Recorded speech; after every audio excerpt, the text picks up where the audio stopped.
The smell of poison still lingers in my memory, sharper than the scent of roses I once loved. I remember the night it happened as clearly as if it were yesterday, the night my passion turned into poison. My hands trembled as I lifted the cup, the same cup I had shared with the man I once thought would love me forever. I watched him smile, his lips brushing the rim, completely unaware of the danger that lurked inside. My heart raced so fast I could hear it in my ears. It was love that brought me to him, but it was betrayal that pushed me to that moment. And when he dropped the cup, his eyes widened in shock, gasping for air as if the world itself had turned against him. I stood frozen. Love had cut me, but poison was about to cut deeper. I wanted to scream, to cry, to run, but my legs felt tied to the ground. That was the moment I knew my life would never remain the same. But let me take you back to where it all began. I was a young girl then, full of fire, full of dreams. My father used to say I had a heart too big for this world, and my mother often warned me that such a heart could be broken easily. But I didn't listen. Who listens at 16? At that age, the world looks too bright to notice the shadows hiding behind it. I grew up in a small town where everybody knew everybody, and secrets didn't stay secrets for long. Yet somehow he, the man who would change everything, walked into my life like a stranger wrapped in mystery. His name was Richard, tall with a smile that could melt the stiffest of hearts, and eyes that carried stories I longed to read. The first time I saw him, he was leaning against the old oak tree near the marketplace, his shirt half tucked, his laughter ringing louder than the church bell. It was passion at first sight. My heart beat faster every time he was near, and even when he was far, his memory tugged at me like a string I could not cut. He noticed me too, at least that's what I believed. He would walk me home after market days, carrying my mother's baskets with an ease that made her nod in approval. The whole town began to whisper that I had found love, and I, foolish girl, believed it was true. But passion can blind you, my dear. Passion makes you see roses where thorns are plenty. It makes you drink water from a well without checking if it is clean. And for me, passion soon became poison. Richard was not who I thought he was. At first, the changes were small. He would disappear for days without saying where he was going. When I asked, he would brush it aside with a smile, telling me not to worry. Then came the lies, small at first, then larger. He promised me he would marry me, promised me he would never leave, promised me the world, but promises, my child, are only as strong as the one who makes them. One evening, after the sun had gone down and the crickets were singing their song, I followed him. My heart told me something was wrong, and I needed to know. What I saw that night broke me. Richard was not only with another woman, but he was laughing with her the same way he once laughed with me. My legs gave way, and I hid behind the shadows, my tears falling silently onto the earth. That night, I felt love cut deeper than any knife. But that was not the end. The very next day, he came to my door, smiling as though nothing had happened. He held me, kissed me, whispered lies dressed as sweet truths. And for a while, I let myself believe him again. That is what love does. It weakens even the strongest heart. But the poison was spreading, and I did not see it coming. Slowly, his love turned into control. He would shout when I disagreed, lock the door when I tried to leave, and silence me with fear. My passion for him had become a prison. And though the walls were invisible, they were stronger than iron. One stormy night, when the rain beat against the windows and thunder rolled like angry drums, he raised his hand against me for the first time. The sting on my cheek was nothing compared to the sting in my soul. I realized then that passion had fully turned to poison. I wanted to leave. I wanted to run. But where could I go? My family would not understand, my town would gossip, and I was too ashamed to admit I had chosen wrong. So I stayed until the night of the cup. The night everything came to a breaking point. I had discovered his darkest secret. Richard was not only unfaithful, he was dangerous. He was running with men who lived on lies, who traded in blood money, and who would not stop until they destroyed everything around them. That night, as he boasted of his plans, I knew I had two choices: either let him poison me forever with his life, or find a way to rise again. The cup was in my hand. My tears fell into it, mixing with the bitterness inside. He reached for it, laughing, not knowing that this time, the poison was real. Not just the one in my heart, but the one in the drink. And as his body fell to the ground, shaking, his eyes looking at me with shock and betrayal, I whispered to myself, from passion to poison. But what happened after will shock you even more, for that was not the end of my story. It was only the beginning. His body shook violently on the floor, the cup rolling out of his hand, spilling the last drops of poison onto the wooden boards. The sound of his choking breaths filled the room, mixed with the pounding of the rain outside. My heart raced, but my feet refused to move. I just stood there, frozen, watching the man I once loved fight for life. I wanted to close my eyes, but I couldn't. I wanted to scream, but no sound came out. His hand stretched toward me as if begging for help, but I didn't move. My tears burned my cheeks. This wasn't how I imagined it would be. I thought I would feel free. I thought I would feel justice. Instead, I felt a storm inside me, fiercer than the one outside. Then suddenly, it was over. His chest stopped rising, his eyes rolled back, and silence fell heavier than any thunder. I dropped to my knees, pressing my hands over my mouth to stop myself from crying out. My whole world had shifted in one single moment.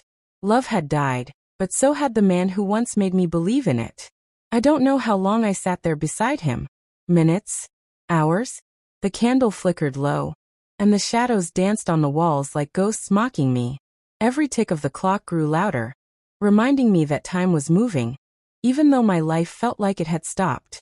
At last, I gathered enough strength to move. I had to hide him. I had to hide what I had done.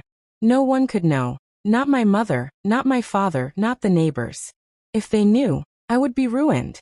The town would spit my name like poison. Worse still, Richard's men would come for me, and they would not forgive. Dragging his body was harder than I thought. He was heavy and I was weak from fear. I pulled him across the floor, each scrape of his boots echoing in my ears like a scream. I covered him with an old cloth, my tears falling onto the fabric. My hands shook so badly I could barely tie the knots. When I finally pushed him into the cellar, I whispered a prayer, though I wasn't sure if it was for him or for me. The next morning I painted a smile on my face and walked through the market as if nothing had happened. The townsfolk gossiped as they always did, and I forced myself to laugh at their jokes, to nod at their stories. But inside every sound felt sharp, every glance suspicious. Did they know? Could they smell the guilt on me? Days turned into weeks. I told people Richard had gone away for business. Some believed me. Others raised their brows, but no one pushed further. Yet the silence did not last long. His friends began to ask questions, men with cold eyes and sharp voices. They came to my door at night, knocking hard enough to rattle my bones. "Where is Richard?" one of them demanded. I swallowed hard, clutching the edge of the door. He went to the city," I said. My voice shook, and I prayed they would not hear the fear in it. They stared at me for a long time before leaving, but I knew they did not believe me. And that was when the real fear began. The kind that crawls into your bed at night, the kind that wakes you up with sweat dripping down your back. I could not sleep. I could not eat. Every sound outside my window felt like footsteps coming for me. One evening, as the sun dipped low and the sky turned red like fire, my mother sat beside me. She took my hand and looked into my eyes. "Child," she said softly, "your heart looks heavier than your body can carry. What is it you're hiding?" My lips trembled, but I said nothing. I could not tell her. If I did, I would not only ruin myself, I would ruin her too. So I shook my head and forced a smile, though inside my heart was breaking into 1,000 pieces. But secrets cannot stay buried forever. Late one night, as I tried to calm my restless thoughts, a sound came from the cellar, the very place I had hidden Richard. My breath caught. My heart nearly leapt out of my chest. I told myself it was just rats, just the wind, just my mind playing tricks. But then, I heard it again, louder this time. A thud, followed by a dragging sound as if something, or someone, was moving down there. I froze. My candle flickered. The house was too quiet, too dark. Slowly, with trembling hands, I reached for the lantern and stepped toward the cellar door. My heart pounded so loud I was afraid whoever, or whatever, was down there could hear it. I placed my hand on the door handle. For a moment, I thought of running, of hiding under my bed like a child. But something inside me pushed me forward. With a deep breath, I pulled the door open. And what I saw made me gasp so hard I dropped the lantern. The lantern slipped from my hand and crashed against the floor, sending sparks across the wooden boards. My heart nearly stopped when I looked into the cellar.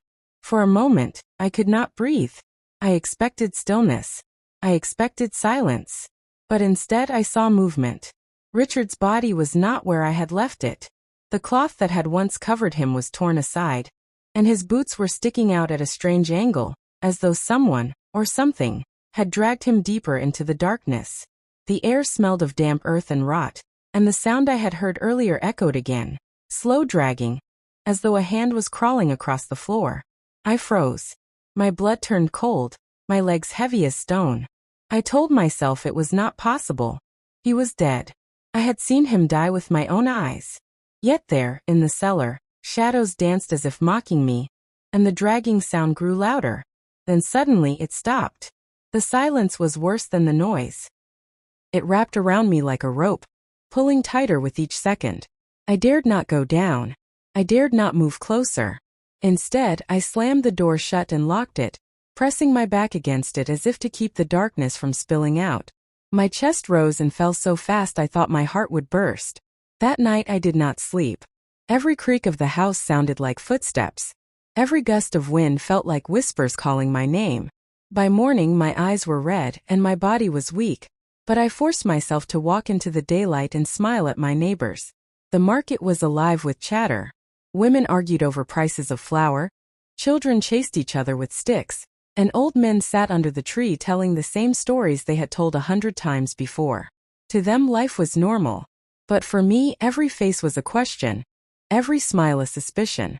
"Have you seen Richard lately?" Mrs. Green, the butcher's wife, asked me with sharp eyes. My throat tightened. "He's still in the city," I said quickly, forcing a smile. She hummed, as though tasting my words for lies. "Strange," she muttered, "for a man who loved to show his face around here." I laughed nervously and hurried away, clutching my basket so tightly my knuckles turned white. I knew the whispers were growing. They were like smoke rising from a fire that could not be hidden much longer. Back at home, my mother's gaze followed me like a hawk. She knew something was wrong, even though I had said nothing. She watched the way I jumped at small noises, the way I avoided the cellar door, the way my hands shook when I held a cup. But she said nothing, for now. Days passed, but the sound from the cellar never left my mind. Sometimes, at night, I would hear faint thuds again, or what sounded like scratching against the walls.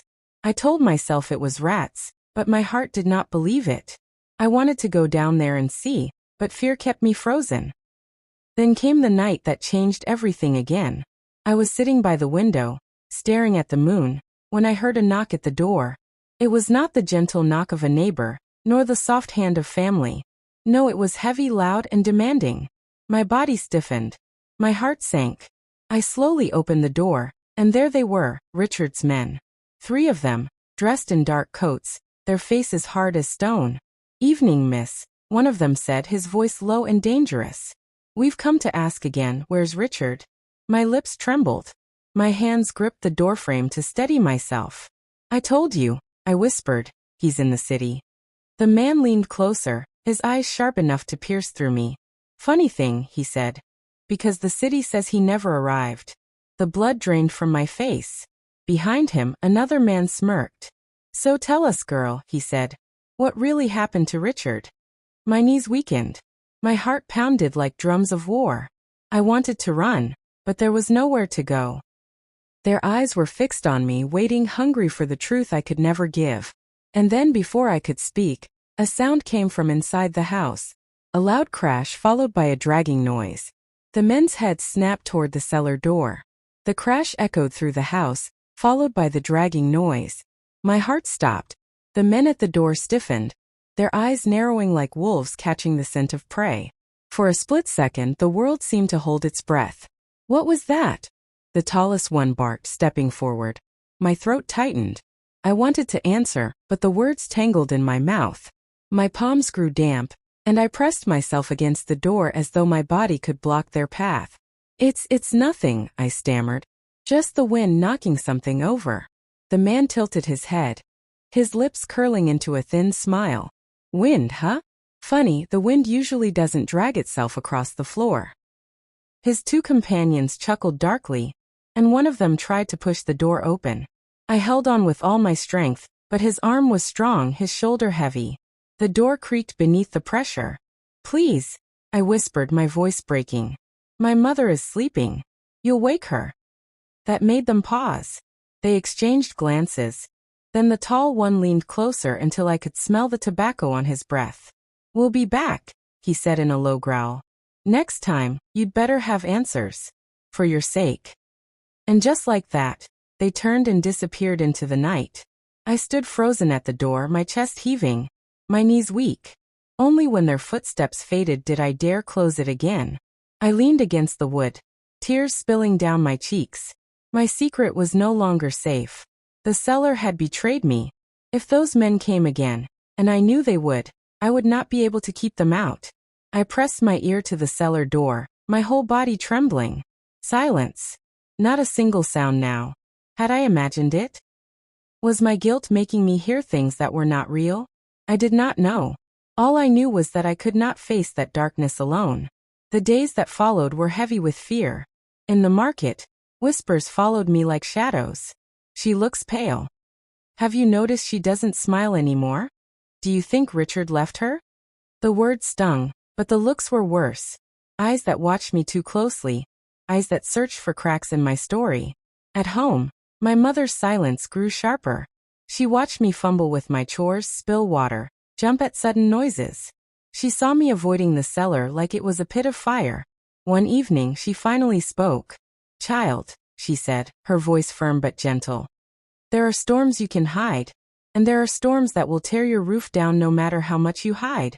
Which one are you facing? My lips parted, but no sound came out. I wanted to tell her everything, to fall into her arms and confess the poison, the lies, the fear. But the words stuck in my throat. If I told her, I would drag her into the darkness with me. So I shook my head and whispered, I'm fine. But I was not fine. That night I could not bear the weight any longer. I lit a lantern and crept to the cellar door. My hand shook so hard I almost dropped the flame. I told myself I needed to know. I needed to see. I could not live with the mystery clawing at my chest. I opened the door slowly, each creak louder than the last. The air that rushed up was damp and foul, heavy with the smell of earth. I stepped down one stair, then another, my lantern casting long trembling shadows across the walls. Richard, I whispered, though my voice was barely a breath. No answer. I reached the bottom step, my heart pounding so hard I could feel it in my ears. The cloth I had used to cover him was still there, but it was no longer draped neatly. It was torn, dragged across the floor. And there in the dirt were marks. Long, deep drag marks, leading further into the darkness. I followed them with my eyes until they disappeared into a corner I could not see. My legs wobbled, and I almost dropped the lantern again. My mind screamed at me to run, but my body was frozen in place. Then, suddenly, something moved in the shadows. A low sound, halfway between a groan and a growl, crawled out from the darkness. The lantern flame flickered wildly, and I felt my breath catch in my throat. And then from the corner, a figure shifted. I gasped, the lantern nearly slipping from my grip. It was him. Richard. For a moment I could not breathe. My lantern shook in my hand, the light spilling wildly across the cellar walls. There he was, Richard. His body hunched in the shadows, his skin pale and ashen, his shirt torn and stained. His eyes, once bright and full of mischief, now looked hollow, sunken, like two dark wells with no bottom. Richard, I whispered, my voice breaking.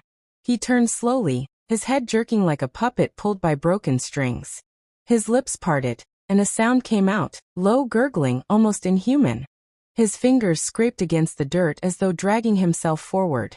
I stumbled back, nearly dropping the lantern. No, you're dead. I saw you. I watched you. But he kept moving, one dragging step after another, closer, closer. The dragging sound I had heard those nights, it was him. He had never left. My body finally obeyed the panic screaming inside me. I bolted up the stairs, slamming the cellar door shut and locking it with trembling hands. My breath came in gasps, my heart threatening to burst through my chest. I leaned against the door, tears spilling down my cheeks. This was impossible. I had seen him die. I had buried him in darkness. And yet he was there, alive. Or something worse than alive. The following days became a blur of fear.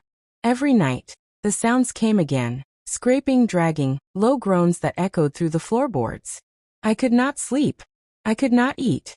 My mother grew more suspicious by the hour. "Child," she said one morning, placing her hand on my cheek. "Your eyes are haunted. What monster are you running from?" I shook my head, too afraid to answer. If I told her, she would think me mad. Perhaps I was mad.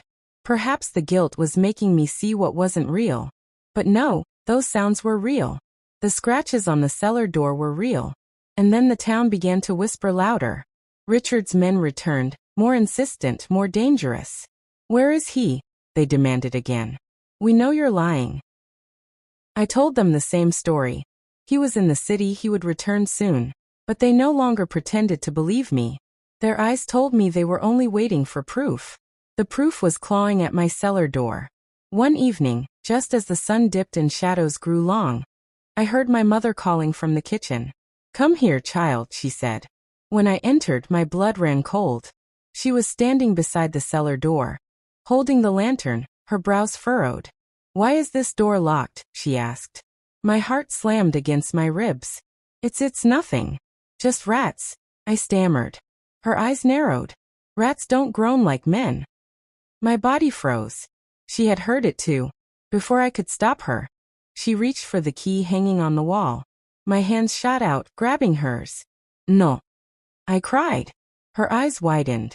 "What are you hiding down there, child?" My lips trembled. The truth fought to spill out, but fear strangled it back. And then it happened. A loud, violent crash erupted from the cellar. The door rattled on its hinges, dust falling from the ceiling. Both of us screamed. Something was slamming against the wood, again and again, harder each time. My mother dropped the lantern, and the flame nearly caught the rug before I stamped it out. "Dear Lord," she whispered, clutching her chest. "What have you done?" The cellar door banged again, shaking under the force. One more hit and it would break. I pulled my mother back, tears running down my face. And then, the wood split. The wood cracked, splintering down the middle. My mother clutched my arm, her nails digging into my skin as the cellar door shook again, harder than before. Dust fell from the beams above, and I could hear the groan of hinges fighting to hold on. "Lord have mercy," my mother whispered, her voice trembling. With one final slam, the door burst open. The lantern light flickered across the opening, and from the shadows he emerged. Richard. But he was not the man I had once known. His skin was pale, almost gray, stretched tight against his bones. His lips were cracked, and his eyes, those once charming eyes, were empty hollows that glowed faintly in the dark. He moved with jerks and twitches, his steps unsteady but filled with a strength that sent chills through me. My mother gasped, covering her mouth. Sweet heaven, he's supposed to be dead. Richard's head snapped toward her at the sound of her voice, his neck bending too sharply, like something broken. He let out a low growl, his teeth gritting as he dragged one leg across the floor. I pulled my mother behind me, my body shaking. "Stay back," I shouted, though my voice cracked with fear. For a moment he paused. His hollow eyes settled on me, and something flickered in them, something familiar. He tilted his head, and in a voice rough and broken he rasped, "Why did you do it?" My knees buckled. I had no answer. Tears filled my eyes as I whispered, "Because you poisoned me first." He let out a sound, a mixture of laughter and a snarl that chilled my blood. Before he could move closer, my mother grabbed the iron poker from beside the fire. With surprising strength she swung it, striking him across the shoulder. He stumbled back, his body twisting unnaturally, but he did not fall. He only growled louder, his empty eyes burning into us. "Go!" my mother cried, shoving me toward the door. "Run!" We fled into the night, the cold air biting at our skin. Behind us I could still hear him, his dragging steps, his growls, echoing into the darkness. For days we did not return to the house. We stayed with my aunt in the neighboring town, pretending everything was normal. But nothing was normal anymore. I could not sleep. I could not breathe without hearing those sounds, without seeing those eyes. My mother prayed day and night, asking God to cleanse whatever evil had taken root. But the evil did not stay hidden. Rumors began to spread. People said they had seen Richard wandering near the woods at night, his figure hunched, his eyes glowing in the moonlight. Livestock went missing, strange noises echoed after sunset, and children swore they saw a man dragging his leg across the fields. Richard's men grew restless. They came to me again, more furious than ever. "You're lying," the leader hissed. "He's here. People have seen him. What are you hiding?" I bit my lip, my heart pounding, but I said nothing. If I admitted the truth, they would never let me live. But silence was no protection. The nightmare was spreading, seeping into the town, poisoning everything around me. And then came the night I could no longer hide. I was walking home from the market, the basket heavy in my hands, when I felt it, that dreadful silence. The birds stopped singing, the crickets hushed. The air grew thick and the hairs on my neck rose. I turned a corner and there he was, Richard. Standing in the middle of the road, his body swaying, his eyes fixed on me. The basket fell from my hands, apples rolling across the dirt. My breath caught in my throat as his lips curled into something that might have been a smile once, but now only looked like death. And then, in a voice that made my blood run cold, he rasped, "You can't kill me. You can't kill me." The words slithered out of his mouth, broken and hollow, but sharp enough to cut through the night. My knees trembled. I wanted to run, but my feet would not obey. His eyes locked on mine, empty, glowing faintly like embers about to burn out, yet refusing to die. "Richard," I whispered, my voice cracking. "What are you?" He tilted his head, his neck creaking like old wood. For a moment there was silence, and then he stepped forward, dragging his leg across the dirt, his footsteps heavy and uneven. I stumbled backward, my breath shallow. Every instinct screamed for me to run, yet I could not turn away. My basket lay scattered at my feet, apples rolling into the ditch, but I dared not bend to pick them up. "Why did you do it?" he rasped, his voice like gravel scraping stone. "I loved you, and you poisoned me."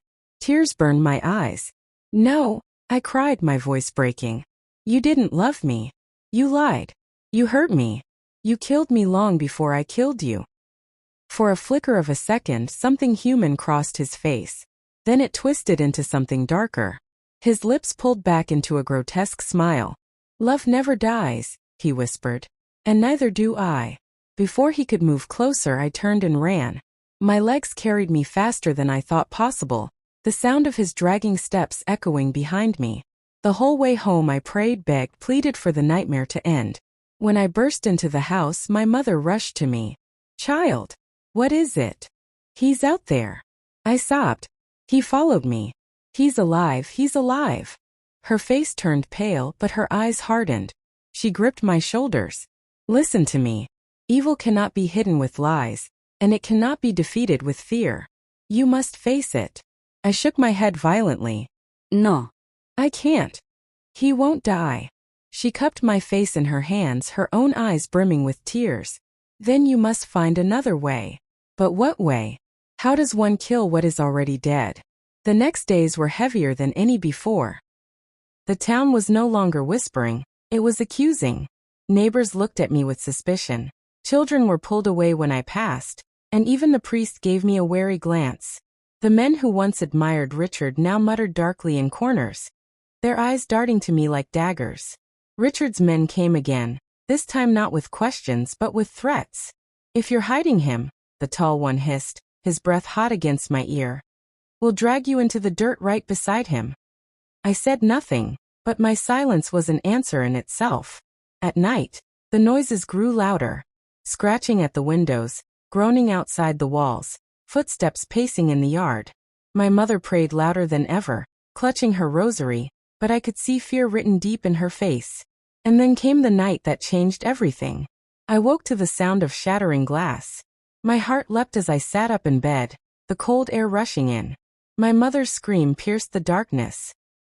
I grabbed the lantern, racing into the hallway, and what I saw froze the blood in my veins. Richard. He was inside. His broken body twisted unnaturally as he crawled through the shattered window, shards of glass cutting his pale skin without drawing blood. His hollow eyes locked onto me, and with a voice that rattled the walls he hissed, "You will love me forever." Richard dragged himself through the shattered window, shards crunching beneath his weight. His pale hands gripped the floor, his nails cracked and dirty, leaving streaks of blood that didn't look like his own. His body bent and twisted like a broken marionette. Yet his eyes stayed fixed on me, empty, glowing faintly, unblinking. "You will love me forever," he hissed. My mother pulled me back, clutching the iron poker once more. Her hands shook, but her eyes burned with a strength I hadn't seen in years. "Stay away from her, demon," she shouted, swinging with all her might. The iron struck Richard's arm, and a sickening crack echoed through the room. His arm bent backward at an unnatural angle, but he didn't fall. He didn't cry out. He only tilted his head and smiled, the bones snapping back into place with a sound that made bile rise in my throat. "Nothing can break me," he rasped, his voice scraping the walls. I screamed, dragging my mother toward the back door. We stumbled into the night, the moon casting cold light over the yard. Behind us, glass crunched as Richard stepped through the window, his figure staggering but relentless. We ran to the church, the only place my mother believed evil could not follow. The priest opened the door with wide eyes as we banged against it, pulling us inside. We collapsed onto the pews, gasping for breath. "What hunts you?" the priest demanded. My mother's lips trembled. "The dead," she whispered. He frowned, crossing himself, but before he could speak, I grabbed his arm. "It's Richard," I said, tears streaming down my face. "I killed him, I saw him die. But he's still here. He won't leave me." The priest paled, but steadied himself. "If what you say is true, then you are bound to him. Not by life, but by sin. The only way to break such chains is to face them." His words echoed in my ears long after we left. Face him. The very thought made me tremble. How could I face something that would not die? The town grew darker with each passing day. People whispered of Richard appearing in the fields, standing at the edge of the woods, lurking outside windows. Some claimed they heard his laugh at night. Others swore they saw his eyes glowing in the dark. Fear spread like fire, and with it, suspicion turned fully on me. She cursed him. She brought this evil on us. She should burn with him. Even my friends turned their faces away when I passed. Children hid behind their mothers' skirts. And Richard's men, they no longer asked questions. They followed me step by step, their eyes sharp and unforgiving. I tried to stay close to my mother, but she too was fading under the weight of fear. Her prayers grew hoarse, her body weak, and one night she clutched my hands and whispered, "You must end this, child, before it ends you." But how? That night I awoke to silence. Too much silence. The crickets, the wind, even the trees were still. I turned toward my mother's bed, but it was empty. My stomach dropped. A sound came from the yard. A groan. A dragging step. I crept to the window and my heart froze. There he was, Richard, standing in the moonlight. But he wasn't alone. He was holding my mother by the wrist, her face pale, her lips pressed tight in fear. His broken smile stretched across his face as he rasped, "If you won't come to me, I'll take her instead." The sight of him froze me to the marrow. Richard's pale hand clutched my mother's wrist like a shackle, his fingers digging into her flesh. She trembled but didn't scream, her eyes locked on mine with silent pleading. "If you won't come to me," Richard rasped, his grin splitting wider, "then I'll take her instead." "No," I screamed, stumbling out of the house barefoot. The cold earth stung my feet as I rushed toward them. "Let her go, Richard. This is between you and me." He tilted his head, his hollow eyes glittering. "Between us." His voice cracked like thunder. "There is no between. You poisoned me. You killed me. Now you owe me everything." My mother's lips parted, whispering only one word. "Run." But I couldn't. "Not this time. Take me instead," I said, my voice shaking. "Do what you want to me, but leave her." Richard's smile widened until it seemed his face would tear apart. "Good," he rasped. "Finally you remember how to love." He pushed my mother aside, sending her crumpling to the ground, and stepped closer to me.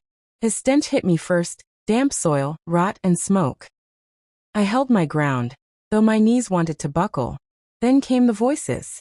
From the shadows, whispers swelled into shouts. There she is. She brought this on us. Witch. Torches flared in the distance.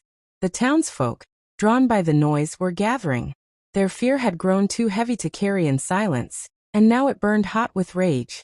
I backed away, trapped between Richard and the rising mob.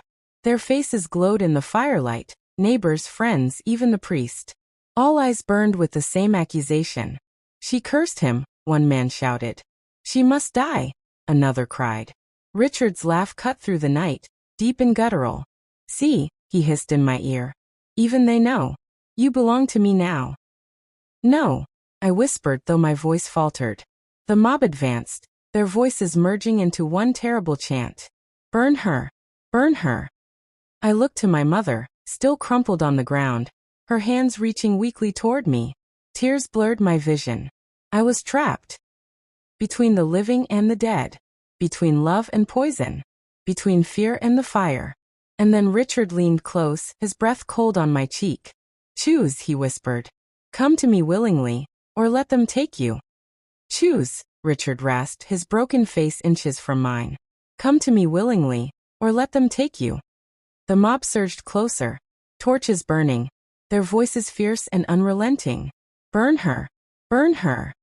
The flames reflected in their eyes, turning friends and neighbors into shadows of hate. I stood frozen between two deaths, his cold embrace, or their fire. My mother lay on the ground, weak and helpless, her lips trembling as she whispered, Fight, child. Fight! Something snapped inside me. I had been running, hiding, trembling ever since I poured that poison into Richard's cup. I thought killing him would end my suffering. I thought silence would bury my shame. But shame grows. Fear grows. And Richard, he was the shape of all of it. I turned to face him fully, my tears burning away. You don't own me, Richard. His smile faltered. I loved you once, I said, my voice shaking but strong. But you turned that love to poison. You made me small. You made me afraid. But no more. The mob's chants faltered as my words cut through the night. Richard's eyes flared, his form flickering like smoke. Without me, you are nothing, he roared. No. Y whisperat. Without me you are nothing. And then I stepped forward. Not away, not back. I stepped into him. The world froze. Cold wrapped around me, choking, crushing, his voice screaming inside my head. You are mine forever. But I pushed back, not with poison, not with hate. With the only thing he could not corrupt. My love. My love for my mother. For my life. For myself. Light burst inside me, hot and fierce, tearing through the darkness. Richard's scream split the night, his form unraveling into ash, into smoke, into nothing. The torches flickered out, the mob stumbled back, and silence fell. When I opened my eyes, he was gone. The townsfolk stood staring, wide-eyed and trembling. The priest fell to his knees, whispering prayers. My mother crawled to me, her weak arms wrapping around my waist. You did it, she whispered, tears streaming down her face. You broke him. But I knew better. Richard had not been just a man. He was every shadow I had carried, every fear I had buried. And though I had destroyed him, I bore the scars of his poison. Still, I had risen. From passion to poison. From poison to strength. From strength to life. I looked at the town, at their fearful eyes, at their torches now dimmed. I am not a witch, I said, my voice steady. I am not cursed. I am a woman who loved, who lost, and who rose again. The mob did not answer, but they lowered their flames. And in that silence I knew my story was not over. It was only beginning. I sit now, many years later, with hands wrinkled by time but steadied by truth. My story has been one of passion that turned to poison, of love that burned into chains, and of fear that almost drowned me whole. But it is also a story of survival. I loved with all I had. I lost more than I ever thought I could bear. And still I rose again. Richard was not just a man who haunted me. He was a mirror of everything unchecked inside me. The blind trust, the silence in the face of abuse, the guilt I carried when I chose freedom the only way I knew how. And when I poisoned him, I thought I ended my suffering. But poison does not free, it lingers. It festers. Until you face it. That night when I chose to stand, when I chose to face him not with hate but with courage, I learned the greatest lesson of my life. True strength does not come from destroying others, but from refusing to let them destroy you. To anyone who listens to my tale, I say this. Passion can blind you, loss can break you, and poison can corrupt everything you hold dear. But even from poison one can rise. You are not your pain. You are not your mistakes. You are not the chains others put on you. You are the fire that survives the ashes. And so I tell my story not with shame but with hope. For though I once fell into darkness, I found the strength to climb again. And if I could rise, so can you.